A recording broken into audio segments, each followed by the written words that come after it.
Good evening all of you. और आज जो है वो एक बेहतरीन क्वेश्चंस हम आपके सामने लेने वाले हैं जो हमारे बुक से ऑलरेडी आप सभी ने बुक देखा भी होगा।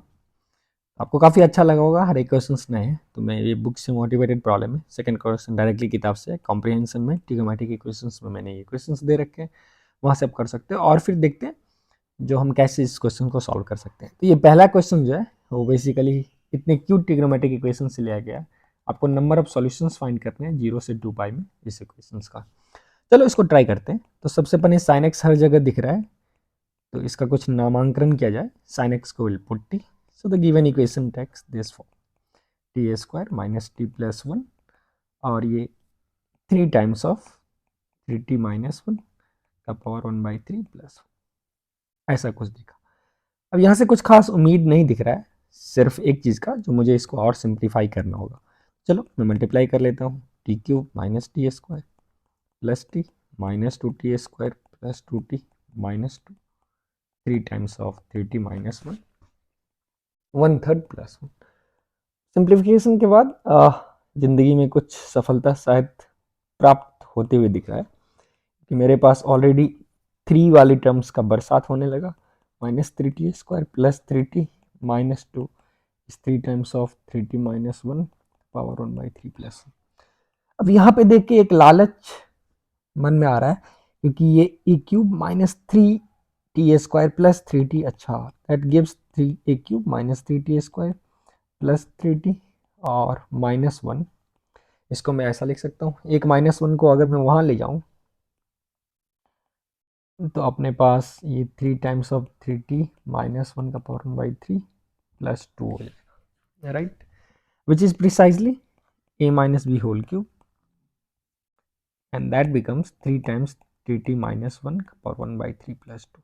अब ये इक्वेशन देखने से फिर एक लालच दिल में आ रहा है। लालच कैसा आ रहा है, ये आप देख सकते हो, ये समथिंग क्यूब है और यहाँ पे जो है वो दिख रहा है इट इज पावर 1/3। तो कहीं ना कहीं ये दोनों आपस में ऐसा तो नहीं inverse function of each other है, क्योंकि इनवर्स का प्रॉपर्टी क्या होता है, आप अगर y को as a function of f of x लिखते हो, फंक्शन अगर बाइजेक्टिव है उस इंटरवल में, ठीक है, ऑन डोमेन ए, तो फिर मैं क्या बोल सकता हूँ, अगर ए से बी तक में फंक्शन इज बाइजेक्शन, एक्स को लिख सकता हूँ F inverse,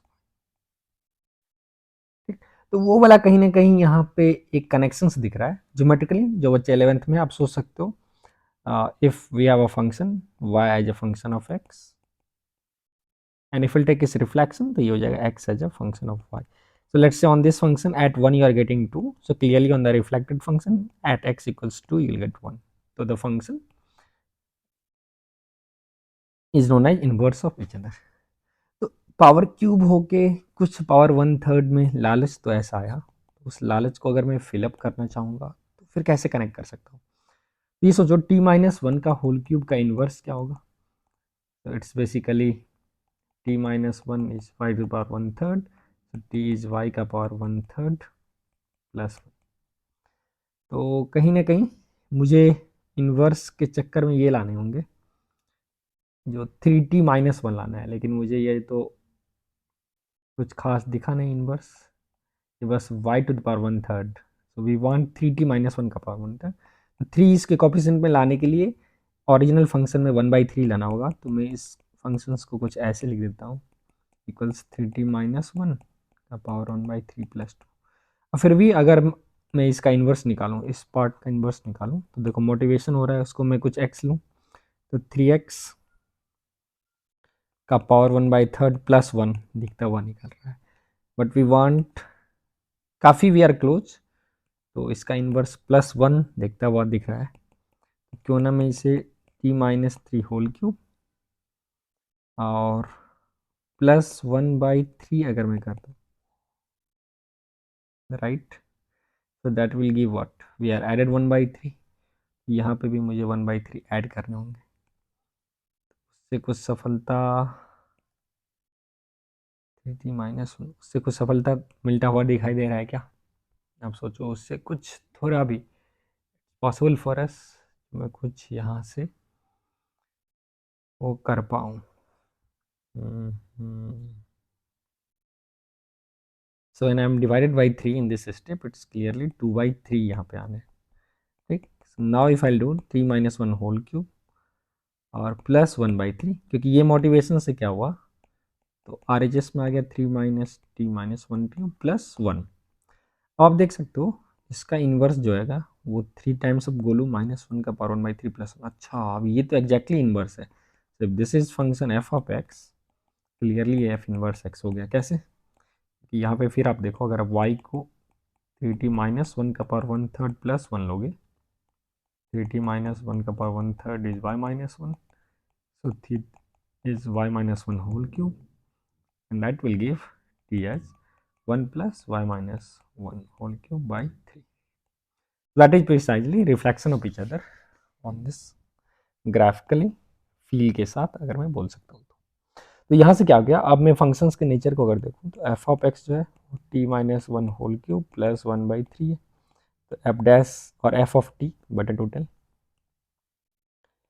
F dash t is gonna be 3 times t minus 1 whole square by 3 which is strictly positive. मतलब ये मेरा फंक्शन जो है 1 है और स्ट्रिक्टली इंक्रीजिंग फंक्शन है। अब आपको पता है अगर मेरा एक फंक्शन 1 है, स्ट्रिक्टली इंक्रीजिंग है, कुछ फंक्शन ऐसा दिखेगा, तो उसका inverse exactly reflection along y equal to x line होगा।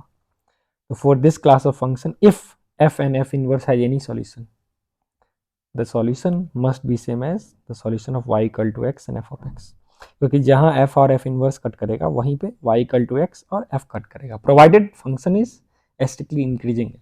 तो उस केस में, डिक्रीजिंग के केस में आप नहीं बोल सकते हो ये। जैसे बेस्ट एग्जांपल आप ले सकते हो -x प्लस साइन एक्स, ठीक है। तो बहुत और जगह पे कट कर सकता है, लेकिन फंक्शन अगर स्ट्रिक्टली इंक्रीजिंग है तो आप ग्राफ से क्लियरली देख सकते हो there cannot be any solutions of f equal to f inverse x apart from y equal to x line. If there exists solution, it has to be on y equal to x if the function is strictly increasing. तो उस हैसियत से अब मैं क्या बोल सकता हूँ, इसका सॉल्यूशन वही आएगा जो t minus 1 whole cube when f of t और t का सॉल्यूशन होगा। तो f of t and t का सॉल्यूशन सब क्या होगा, this will be t minus 1 whole cube plus 1/3 equals t, that will give t minus 1 whole cube plus 1 is 3t। अब यहाँ से आप निकाल लीजिए a cube 3t square plus 3t plus 1 is 3t, ये कैंसिल हो गया, अपने पास t cube minus 3t square plus 1 जो आया ये 0 आ गया, राइट। अब इसके कितने सॉल्यूशंस होने वाले हैं, अब इसके कितने सॉल्यूशंस होने वाले हैं आप क्लियरली देख सकते हो। अगर मैं फिर इस फंक्शन को कुछ फाई ऑफ टी एज्यूम कर लेता हूँ, T cube minus 3t square plus 1, तो फाई डैश टी जो होगा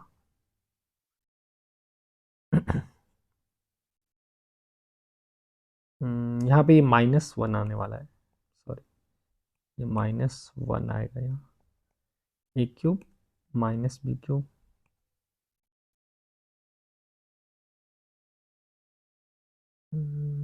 एक सेकेंड मैंने यहाँ कैलकुलेशंस थोड़े मिस्टेक किए। तो यहाँ पे what we got is a cube minus b cube plus 3 a square b plus 3ab square plus 1 is 3t cancel, 1 और 1 गया, तो अपने पास बच गया t cube minus 3t square is 0, यहाँ से t square into t minus 3 0।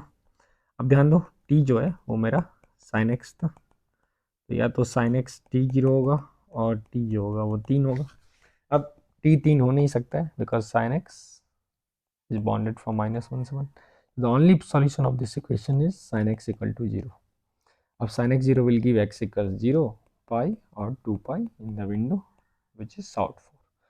ये बेहतरीन क्वेश्चन था जिसका सिर्फ 3 सॉल्यूशन है। देख सकते हो 0 क्लियरली वर्क कर रहा है, -2 is -2 end of course x पाई और 2 पाई जो है वो भी काम कर जाएगा क्योंकि वो उस केस में ये क्वांटिटी 0 हो जाएगी। तो आप देखो क्वेश्चंस में कैसे इनबिल्ट फंक्शंस और उसके इन्वर्स वाले मैकेनिज्म इसमें ऑलरेडी इंस्टॉल्ड थे।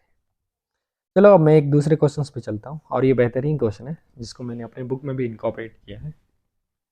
मोर देन क्वेश्चंस, इसके सॉल्यूशंस जो है वो काफ़ी इंटरेस्टिंग है। एक तो तरीका है आप कॉम्प्लेक्स नंबर से इसको कर सकते हो, ठीक है।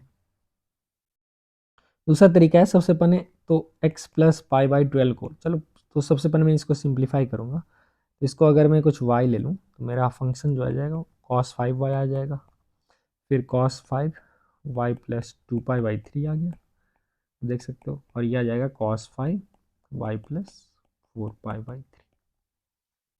अब इस फंक्शन को suppose if I am taking f of y, इसको मैं इवैल्यूएट करूँगा and then y will replace x plus pi by 2। अब सबसे बेहतरीन चीज़ है, ये फंक्शन आप देख सकते हो f of y plus 2 pi by 3 जो होने वाला है that is cos 5 y plus 2 pi by 3 plus ये cos 5 y plus 4 pi by 3 और 2 पाई बाई 3, अब यहाँ करोगे 6 पाई बाई 3, सो इस cos 5 y plus 2 pi which is precisely cos 5 y। कहने का मतलब ये फंक्शंस जो है इसका एक अमेजिंग प्रॉपर्टी है दैट ये 2 पाई बाई 3 से पीरियडिक हो गया, तो ये तो एक प्रॉपर्टी है। अब क्या मैं और प्रॉपर्टीज फंक्शंस का इवैल्यूएट कर सकता हूँ? ये मुझे पता है 2 पाई बाई 3 के बाद जैसा भी फंक्शंस होगा वो इस इंटरवल में सेम रिपीट करने वाला है, the length of 2 pi by 3। This is the first information that we can get from. दूसरा इन्फॉर्मेशन आप देख सकते हो, क्या ये फंक्शन इवन है ऑड है, दैट्स ऑल्सो प्रीशियस इन्फॉर्मेशन। तो एफ ऑफ माइनस वाई अगर मैं रखूँ तो cos 5 वाई हो जाएगा, cos theta is cos minus theta, और ये हो गया cos of minus y plus 2 pi by 3 इसका power 5 plus cos 5 minus y plus 4। आप यहाँ से आसानी से देख सकते हो ये जो क्वांटिटी है cos of theta can be written as cos of 2 pi minus theta, so it's minus y plus 2 pi by 3 5, and this quantity is nothing but cos 5, ये 2 पाई माइनस 2 पाई बाई 3 हो गया 6 means 4 pi by 3 plus y, अरे y crazy. और इसको भी अगर आप 2 pi minus y plus 4 pi by 3 से रिप्लेस करोगे cos 5 ऑफ दिस, तो this is precisely becoming cos 5 of 2 pi by 3 plus 5। तो इससे क्या हो गया, मेरा फंक्शन जो है वो तो इवन फंक्शन भी हो गया for all y symmetric domain. अच्छा, तो फंक्शन के बारे में अभी अपने पास दो जानकारी मिल गई है। एक तो फंक्शन मेरा पीरियडिक है,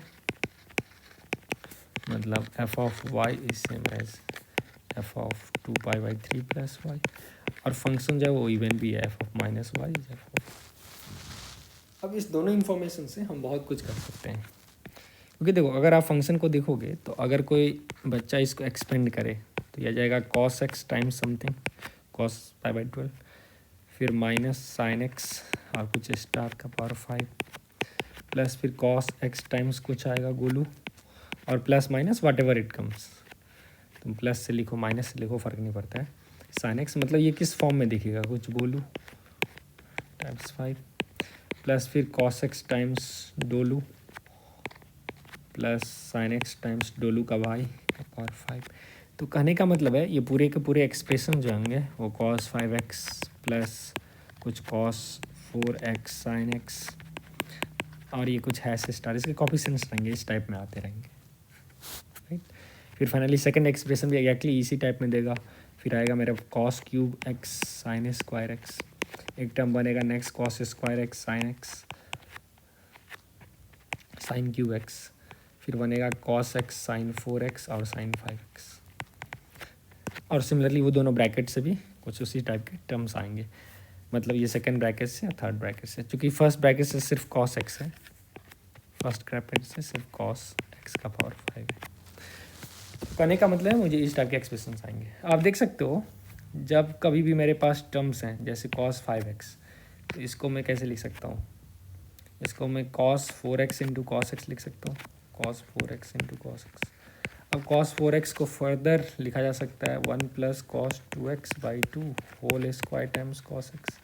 अब अगर मैं इसको एक्सपेंड करूँगा तो 1 plus cos square 2x plus 2 cos 2x by 4 into cos x। तो अब आप देखो फिर cos स्क्वायर 2x को तुम यहाँ से cos x मल्टीप्लाई होंगे, फिर इसको 1 प्लस cos 4x बाई 2। कहने का मतलब है मैं इस पूरे एक्सप्रेशंस को ऐसे लिख सकता हूँ, something cos x plus something else cos 2x plus something else cos 4x plus something else cos 6x, मतलब यहाँ 5 आएगा, ठीक है। cos x और cos 3x cos 3x वाले टर्म्स आए, cos 5x टर्म्स वाले आएंगे। एंड सिमिलरली इस वाले एक्सप्रेशन में भी। लेकिन अब प्रॉब्लम क्या है, प्रॉब्लम है जब मेरे पास साइन एक्स अकेले हो, जैसे साइन ए स्क्वायर एक्स और कॉस क्यूब एक्स, इसको भी आप मेंटेन कर सकते हो। कॉस क्यूब एक्स को कॉस इंटू कॉस स्क्वायर, तो इसको भी मैं इस फॉर्म में लिख सकता हूँ। लेकिन साइन एक्स जो है वो बेचारा अलग छूट जाएगा। फिर कॉस 4x को मैं sigma cos x cos 2x cos 3x के फॉर्म में लिख सकता हूँ। तो फाइनली मेरे पास जो एक्सप्रेशन आया, मैं अब ऑब्जर्वेशन से बिना कोई कैलकुलेशन के बोल सकता हूँ, एफ वाई का जो सकल सूरत होगा कुछ ऐसा दिखेगा। कैसा दिखेगा? तो ये कॉस के एक्स टाइप का दिखेगा, कुछ अल्फ़ा के सिग्मा के इक्वल्स 0 से 5 ऐसे लिख सकते हैं, और साइन एक्स कॉमन रह जाएगा, और फिर ये कुछ बीटा के कॉस ऑफ के एक्स के इक्वल टू 0 से 5। मतलब अगर मैं एफ वाई बोलूँ तो ये वाई के टर्म्स में, और तुम एफ ऑफ एक्स बोल दो, कोई फर्क नहीं पड़ता। अब चूंकि एफ जो है वो इवन फंक्शन है, तो F minus x would be F of x for all x. तो अब इसमें रिप्लेस कर दीजिए एक्स को माइनस एक्स से, बिकॉज एफ ऑफ एक्स का ये ड्रेसअप कोड है जस्ट बाय ऑब्जर्वेशन। ठीक है, क्योंकि कोई टर्म होगा जैसे, अब कोई बच्चा बोलेगा सर के जीरो पे तो कांस्टेंट आया, लेकिन कांस्टेंट होगा ही नहीं, तो आपको पता है डेफिनेटली अल्फा जीरो का वैल्यू 0 आएगा बाई कॉमन सेंस। ठीक, क्योंकि कांस्टेंट टर्म तो यहाँ पे आ ही नहीं रहा है ना, आप इसको मल्टीप्लाई करोगे 5 बार ये एक्सप्रेशंस को, तो कभी कांस्टेंट तो आएगा ही नहीं, तो अल्फा जीरो ही होगा। ठीक है, अब देखो F of x minus x क्या हो जाएगा, तो इस अल्फ़ा के कॉस के एक्स के 0 से 5, और एक्स के बदले माइनस देने पे साइन हो जाएगा, एंड ये टर्म कॉस ऑफ के एक्स इज स्टिल कॉस के माइनस एक्स, इससे मैं कॉस थीटा, के इक्वल 0 से 5। आई होप आपको समझ में आया। अब चूंकि ये ट्रू है ऑलवेज, तो अगर ये ऑलवेज ट्रू होगा तो यहाँ से ये कैंसिल हो जाएगा, तो मेरे पास ये पूरे टर्म को जो होगा फॉर ऑल एक्स, ठीक है ना, जैसे ये कैंसिल हो गया, तो आप देख सकते हो साइन एक्स तो फॉर ऑल एक्स 0 होगा नहीं, इसका मतलब ये टर्म को फॉर ऑल एक्स 0 होना होगा, मतलब ये बीटा वाला टर्म ही खत्म हो गया। मतलब मैं बोल सकता हूँ बीटा के 0 फॉर ऑल के बिलोंग्स टू 0 1 2 3 4। ये क्यों हुआ? क्योंकि एफ ऑफ एक्स को एफ ऑफ माइनस एक्स रखना है फॉर ऑल एक्स, तो इसका मतलब साइन एक्स का जो कॉफिशेंट है वो इस दोनों केस में ऑलवेज इक्वल हो जाना चाहिए। अब वो ऑलवेज इक्वल हो जाएगा फॉर ऑल साइन एक्स, लेकिन अब देखो ये तो कुछ पॉजिटिव है, जैसे π/2 पे 1 देगा, ये -1 टाइम्स अब ये देगा, अब इक्वल है, फिर 0.5 पे भी इक्वल है, 0.3 पे भी इक्वल है, तो ये टर्म में ऑल बीटा को मरना होगा। अच्छा, तो इससे मुझे पता चला अब एफ ऑफ एक्स जो है वो किस फॉर्म में है। एफ ऑफ एक्स अल्फ़ा 0 तो ऐसे ही 0 है, तो मेरे पास alpha 1 cos x plus alpha 2 cos 2x plus alpha 3 cos 3x, alpha 4 cos 4x, alpha 5 cos 5x, इस टर्म में ही, इस टाइप में एफ ऑफ एक्स आएगा। अब चूंकि मुझे पता है एफ ऑफ एक्स जो है वो एफ ऑफ एक्स प्लस 2π/3 के इक्वल है, तो अगर मैं x के बदले cos ऑफ x प्लस 2π/3 डाल देता हूँ, मेरे पास अल्फ़ा 2 cos 2x प्लस 4π/3 बनेगा, और यहाँ पे अल्फ़ा 3 cos 3x प्लस 2π बन गया, which is same as 3x। Similarly alpha 5 cos 4x, और मेरे पास बना alpha 5 cos 4x plus 8π/3, this alpha 5 cos 5x plus 10π/3. Now again it should be true for all x. अब तुम सोचो अगर ये ट्रू फॉर ऑल एक्स है, तो ये दोनों तो पॉलिनोमियल है 5 डिग्री का, लेकिन it's true for all x, मतलब वो दोनों पॉलिनोमियल 5 डिग्री का आइडेंटिकल हो जाना चाहिए। Is just like if ax² plus bx plus c 0 for all x, then a b c must be 0 identically. तो उस फिलॉसफी से आप क्या कर सकते हैं, आप देखो ये अगर ट्रू है ऑल एक्स से, तो यहाँ पे ये दोनों सेम है, ठीक है, तो ये तो कैंसिल हो गया। It means now for all x alpha 1, ये जो कॉफिशेंट आएगा कॉस एक्स का, यहाँ से आए, यहाँ से आए, यहाँ से आए, कॉस 2x का कॉफिशेंट जो यहाँ से आए, यहाँ से आए, यहाँ से आए, कॉस 3x का, कॉस 4x का, कॉस 5x का, सबका सब कॉफिशेंट्स को इक्वल हो जाना होगा। क्योंकि आप इमेजिन कर सकते हो ये cos 2x is a parameter, cos 3x is a parameter, और in another way what you can think, ये 5 डिग्री का पॉलिनोमियल है, एफ एक्स भी एफ ऑफ एक्स प्लस 2π/3 भी इन कॉस एक्स, और इसको आइडेंटिकली इक्वल होना है, मतलब अनंत वैल्यू पे इक्वल होना है, 0 पे भी तो एक रिलेशन आएगा, π/2 पे भी, 2π/3 पे भी, अब सब पे इक्वल होना है। तो हमारे पास 5 पैरामीटर है, अननोन कितने हैं, यहाँ पे इनफाइनाइट इक्वेशंस हो जाएगा और 5 अननोन हो जाएगा, तो इसका कितने सॉल्यूशंस आ गया, तो यहाँ तो एक सॉल्यूशन डेफिनेटली जब सब मर जाएगा वही होगा। क्यों? क्योंकि अगर कोई भी जिंदा रहा तो मैं ऑलवेज एक एक्स्ट्रा सॉल्यूशंस डेवलप कर सकता हूँ कोई भी एक्स डाल के। तो इस लॉजिक से मैं बोल सकता हूँ अल्फ़ा 1 को मरना ही होगा, अल्फ़ा 2 को मरना ही होगा, अल्फ़ा 3 तो कैंसिल हो गया, तो अल्फ़ा 3 के बारे में कुछ नहीं बोल सकते, अल्फ़ा 4 को मरना होगा, अल्फ़ा 5 को मरना होगा। ये ज़बरदस्त सॉल्यूशन था। ये पॉइंट अगर आपको समझ में आ गया प्रॉपरली तो आप देखो यहाँ से मैं बोल सकता हूँ F of x is just alpha 3 cos 3x। तो अभी बिना कुछ सॉल्व किए हुए ऑब्जर्वेशन से हमने इसको ओवर सिंप्लीफाई कर दिया, ओवर सिंप्लीफाई कर दिया। अब कोई बच्चा बोलेगा जो ठीक है मैं अल्फ़ा 3 का वैल्यू कैसे लाऊंगा, तो वो तो या तो तुम f0 का वैल्यू निकालो। तो f0 क्या आएगा, f0 यहाँ देखो cos 5 0 मतलब 1 प्लस cos 5 2π/3 प्लस cos 5 4π/3। तो ये 2π/3 इज़ 120। अब 120 का कॉस्ट जो लोगे वो हो जाएगा -12 और ये भी क्वांटिटी हो गया -12 सो या 1 - 1/32 -1/32 सो 1 - 1/16 दैट गिव्स यू 15/16। तो यहाँ से मैं बता सकता हूँ एफ ऑफ एक्स जो है वो कुछ नहीं है 15/16 cos 3x था। अच्छा this was f of y actually. तो टू बी मोर प्रिसाइज मैं बीच में नोटेशन को चेंज किया हूँ। तो finally we got f of y is 15/16 cos of 3y। So we want f of x, मतलब ओरिजिनल फंक्शन जो है मेरा साई एक्स, अगर मैं उसको ओरिजिनल मानूँ so have to replace y with x plus π/2। तो मेरे पास इक्वेशन जो बना 15/16 cos of 3x plus π/12 which goes to 15/16 cos of 3x plus π/4। तो अब आप ये साई को जीरो कर लो। तो अगर मैं इसको जीरो कर दूं तो 3x plus π/4 will be 2n plus 1π/2 where n is integer. तो यहाँ से अब मैं इस विंडो में चेक कर सकता हूँ 3x प्लस π/4, अगर n का वैल्यू मैं जीरो रखूँ तो π/2 आ जाएगा। 3x is π/4, one solution is π/12। ऐसे ही आप दूसरे अलग अलग सॉल्यूशंस भी यहाँ से चेक कर सकते हो। जैसे मैं n को 1 रखूँ तो 3x plus π/4 is going to be 3π/2 which is 6π/4। so 3x is given as 5π/4 that gives x as 5π/12। तो ऐसे करके आप देख लो कितने सॉल्यूशंस हैं, वो सॉल्यूशंस आप निकाल सकते हो 0 से 2 पर। अब इस क्वेश्चन का ब्यूटी है ना, अगर मैं ऑफ कोर्स 5 के बदला 15 भी डाल दूँ तो आप देख सकते हो कौन कौन टर्म बचेगा, ठीक है ना, क्योंकि 2π/3 में सिर्फ 3 सर्वाइव किया, बाद बाकी खत्म हो गया, तो 3 का मल्टीपल भी बचेगा।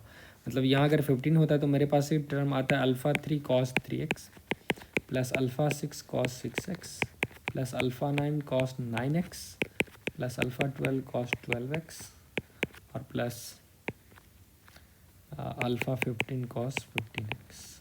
तो अगर मैं यहाँ पे 15 डाल देता 15 डाल देता तो आप सोचो सिर्फ will have terms like 3x 6x 9x 12x and 15x, क्योंकि ये चीज़ कैंसिल कर जाएगा remaining because of periodicity by 2π/3 उस सब के कॉफिशिएंट को मारना ही होगा। तो ये कितने बेहतरीन, जो एडवांस वाले डायरेक्टली पूछ सकते हैं जो इस एक्सप्रेशंस को हम किस फॉर्म में रिप्रेजेंट कर सकते हैं।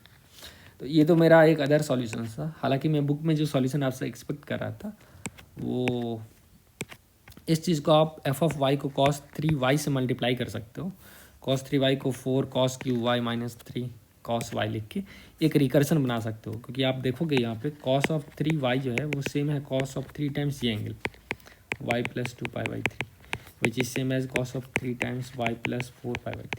तो इससे will get a recursion in f y, ठीक है ना। जैसे एफ एन वाई अगर हम दें तो f n y f n plus और एफ एन प्लस 2 में रिकर्सन से आप करते करते उसको F1 से रिलेट करो, F1 से F2 को रिलेट करो और ऐसे रिलेट करके आप उसके कोई जनरेशन्स को फाइंड कर सकते हो। सो आई होप ये दोनों प्रॉब्लम आपको इतने मज़ेदार लगे होंगे, और यूजुअली ट्रिग्नोमेट्री में इस टाइप के प्रॉब्लम्स जो हैं आपको बुक में मिलते हैं नहीं, तो इसलिए मैंने आपके सामने जो है ये क्वेश्चंस लाए। अभी हाल फिलहाल में क्या हो रहा है, तो जेई मेंस में कुछ लेंदी क्वेश्चंस भी आ रहे हैं, जिसको बच्चे बहुत समय लगाते हैं, और अगर आप स्मार्टली नहीं करते हो तो कभी कभी आपको लगेगा जो ये क्वेश्चन सेट करने वाले इंटेंशनली इतने लेंदी दिए कि नहीं। जैसे कि अगर मेरे पास एक क्वेश्चन है, अगर ए और बी एक्यूट एंगल है, right, if A and B are acute angle,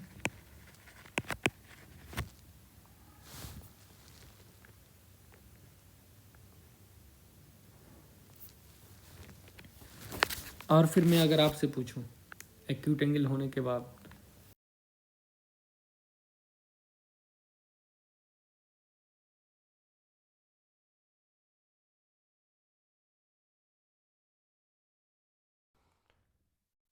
तो ए और बी अपने पास एक्यूट एंगल है, और यहाँ पे एक रिलेशंस दे रखा है। कैसा रिलेशन है?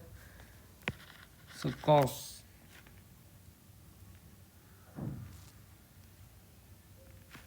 2a is equal to 3 cos 2b -1 3 minus cos 2। तो ये रिलेशन दे रखा है, आपको फाइंड करना है 10a इज टू 10b का वैल्यू। ठीक है, तो मुझे basically 10a is to 10b का यहाँ पे वैल्यू फाइंड करना है। अब सवाल है मैं इसे कैसे करूँगा। तो आप बहुत तरीके हैं इसको करने का। सबसे पहले आप यहाँ पे इसको कन्वर्ट कर सकते हो 10 में, तो 1 माइनस कॉस 2a जो है, कॉस 2 थीटा को 1 minus 10a square A by 1 plus 10a square A में लिख दो, right. These angles are capital A capital B, 10a square ए प्लस 10a स्क्वायर। अब फिर इसको मैं 3 cos 2b को 1 minus 10a square B by 1 plus 10a square B -1/3 -1 minus 10a square B by 1 plus 10a square B, इस form में लिख दूंगा। अब अगर मैं सिंप्लीफाई करूँ तो मेरे पास आ रहा है 1 minus 10a square A by 1 plus 10a square A is 1 minus 2 times of 10a square B by 1 plus 2 times 10a square.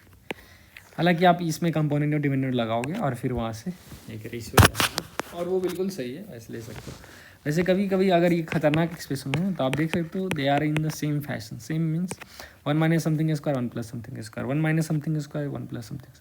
अब बोलोगे ये समथिंग स्क्वायर कैसे है, तो √2 का स्क्वायर 10 स्क्वायर भी, √2 का स्क्वायर 10 स्क्वायर भी। तो मैं बोल सकता हूँ ये इस टाइप का फंक्शन है 1 minus x square plus 1 plus x square. जहाँ पे एक्यूट है तो एक्स ऑलरेडी गेटिंग 0 है। अब अगर मैं फंक्शन की बात करूँ एफ डैश, तो आप देख सकते हो जैसे एक्स बढ़ेगा ये घटते रहेगा और ये बढ़ते रहेगा, तो एफ डैश जो है वो नेगेटिव होगा। तो ऑब्जर्वेशन से ही मैं बोल सकता हूँ बिना डिफ्रेंशिएशन का। तो एफ जो है वो डिक्रीजिंग फंक्शन है।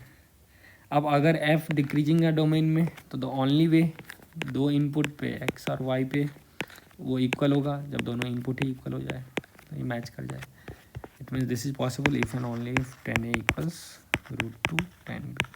तो यहाँ से अपने पास 10a बाई 10b का वैल्यू जो आया वो √2 आ गया। तो ये भी एक नॉन रूटीन स्टाइल है जो आप कभी कभी इस टाइप के सिमिलर एक्सप्रेशंस अगर दिख जाए आपको, ठीक है, तो आप ऑब्जर्व करके ही उसको बना सकते हो। मतलब ऊपर वाला कंटिन्यूसली डिक्रीज कर रहा है, नीचे वाला इंक्रीज कर रहा है, तो जस्ट ऑब्जर्वेशन जो है आप उसको कर सकते हो। I hope you are enjoying the session. तो अभी मैं नेक्स्ट सेशन के लिए आपको कुछ बेसिक होमवर्क दूंगा। जैसे आप सॉल्यूशंस ऑफ ट्रायंगल में आपने पढ़ा है, जो अगर मेरे पास एक ट्रायंगल है और ये इन सर्कल है तो बहुत सारे फार्मूले होते हैं ये आर को निकालने का। तो उसमें से कुछ फार्मूलेज मैं यहाँ लिख रहा हूँ, आप खुद से डिराइव करिए। आर इस ट्रायंगल वाइज होता है। दूसरा जो है आप मैच करके इसे कनेक्ट करके ये डिस्टेंस प्लस ये डिस्टेंस इक्वल्स टू साइड, वहाँ से कुछ कॉट वॉट में भी ला सकते हो, राइट। जैसे आप s माइनस ए 10 a/2 इस टाइप के भी फार्मूलेज जो है आप डिराइव करते हो, ठीक है। अब चाहो तो और इसका फार्मूला डिराइव कर सकते हो, जैसे 4r sign a/2 sign b/2 sign c/2। तो सॉल्यूशंस ऑफ ट्रायंगल भी जो है वो काफ़ी इंटरेस्टिंग टॉपिक है, लेकिन आपको डिफ़िकल्टी से लगता है क्योंकि आप फार्मूलेज को सही से फील नहीं कर पाते हो, ठीक है ना। एक बार अगर आप फार्मूले को फील नहीं करोगे तो फिर you will have problem in understanding, और उसको लॉजिकली डिकोडिंग में issues will come, right. So in that sense what I want from you is to derive these formulas by your own, so that next class में अगर आप चाहो तो you put in comments में solutions of triangle पे, जो कि बहुत बच्चे को डर लगता है, बहुत ही बेसिक से साइन रूल कोसाइन रूल पे उसको प्रूफ करते हुए बहुत ही सिंपल तरीके से विल सॉल्व एडवांस के क्वेश्चंस, और उस टाइप के क्वेश्चंस को कैसे सॉल्व करेंगे, स्ट्रेटजीज डेवलप करेंगे। Thank you, have a good day.